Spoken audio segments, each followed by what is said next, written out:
What if I told you that the reason you had this minty fresh bread this morning was because 100 years ago, an advertiser named Claude Hopkins was struggling to sell a brand of toothpaste.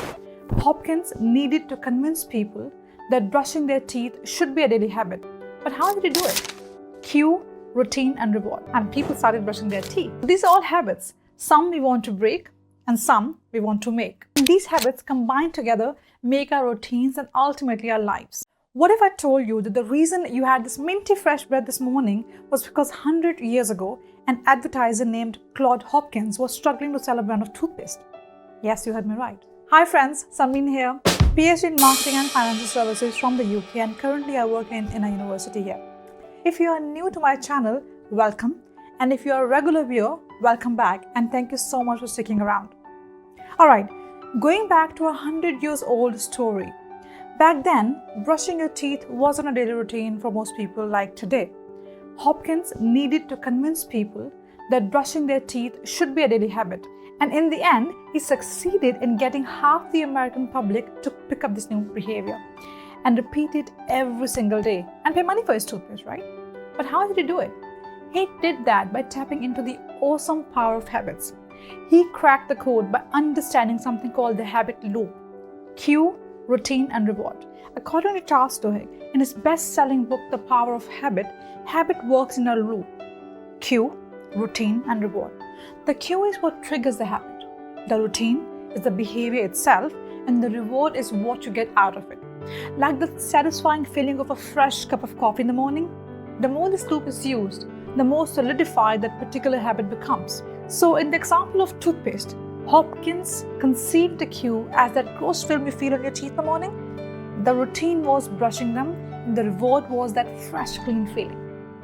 The simple loop turned millions of people into daily toothbrushes, and people started brushing their teeth.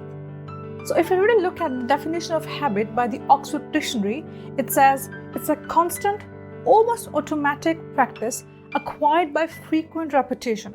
So the key word here is repetition. Now habits are everywhere. We talk about them all the time. For example, this morning, I was thinking that I wish I hadn't hit the snooze button.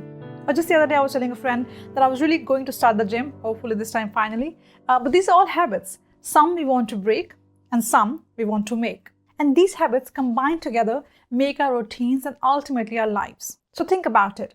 Every day we are driven by these routines, often without even realizing it. Like taking the same route to the work or school. You don't even have to think about it anymore because it's automatic. And that is the power of habit. Like I remember when I first learned how to ride a bike, which was just a few years ago. At first, I was paying full attention to every little detail. Keeping my balance, paddling away, looking straight ahead. My mind was super busy, using my prefrontal cortex to think consciously about all these things. But the more I practiced, the more it became my second nature. My brain didn't need to work so hard anymore, and it became a habit. So what's happening in our brain when we form a habit, you imagine? Neuroscientists have found that habits reside in the part of the brain called the basal ganglia, the same area responsible for emotions, memories, and pattern recognition. This is why habits feel so automatic. Our brain literally craves for that routine. But don't worry, our brains aren't working against us here. In fact, understanding how our brain works can really help us build better habits. And this is an amazing concept called neuroplasticity, where our brain's ability to recognize itself by forming a new neural connections. This means that you can actually rewire your brain to create new habits. For example, when you start a new exercise routine, it's tough at first, right? But over time, as you stick with it, it gets easier, almost second nature. That's neuroplasticity in action. Your brain is literally changing to make this new habit easier. But why do we form habits in the first place? Well, the truth is that our brains are designed to be efficient. We create habits because they help us save mental energy. If you had to consciously think about every little thing you do, you'd be exhausted before breakfast, right? This efficiency is why habits are so powerful. They free up our brain to focus on other things. But not all habits are good for us, right? Some, like mindlessly scrolling through our social media, can be counterproductive. Here, let me give you an interesting example.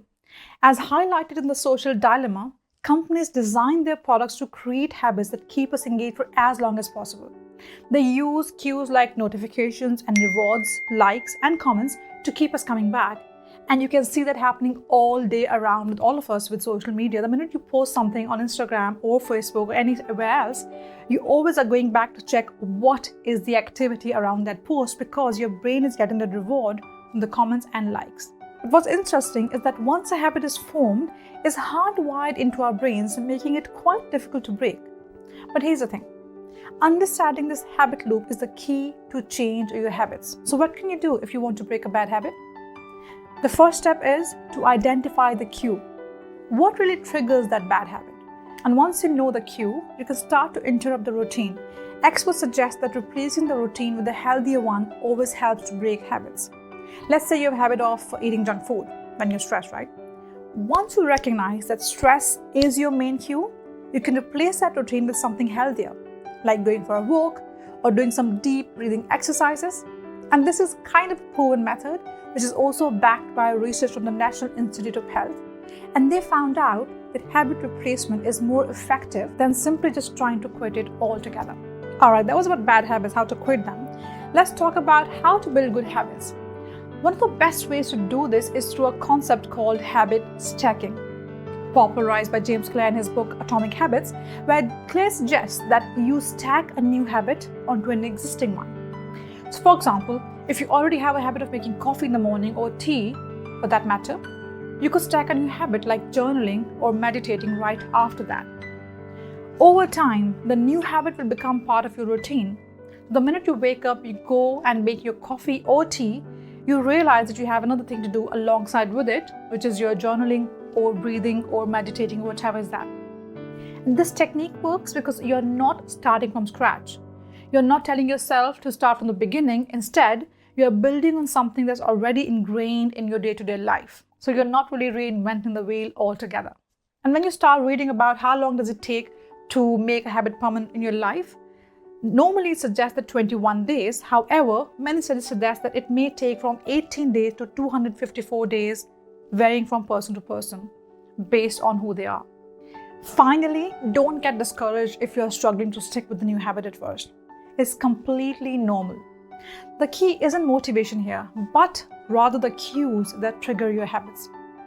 Instead of relying on willpower, focus on creating strong, consistent cues that prompt you into action. For example, if you're trying to make going to the gym as a regular part of your routine, link it to something you already do every single day. So let's say you finish work at the same time each day. Make it a rule that as soon as you clock out from work, you head straight to the gym. By attaching that new habit to a familiar part of your daily schedule, you make it easier to follow it through. Now let's take another example. Take your alarm clock in the morning. When it rings in the morning, that's a cue to wake up. If you are in the habit of hitting the snooze button, action becomes automatic, and the reward is few extra minutes in bed. To change this, you need to create a new routine that rewards you differently. Maybe placing your alarm across the room so you have to get up to turn it off, which gets you out of bed and moving. So there you have it. The science behind why we do what we do and how you can really control habits. Remember, it's all about understanding the habit loop, rewiring your brain, and making small changes that add up over time. I hope you found this video helpful. Don't forget to give a thumbs up and a subscribe for more content like this. And don't forget to let me know in the comments what's that habit you're trying to take on or you're trying to quit. Thanks very much for watching, and I'll see you next time. Bye.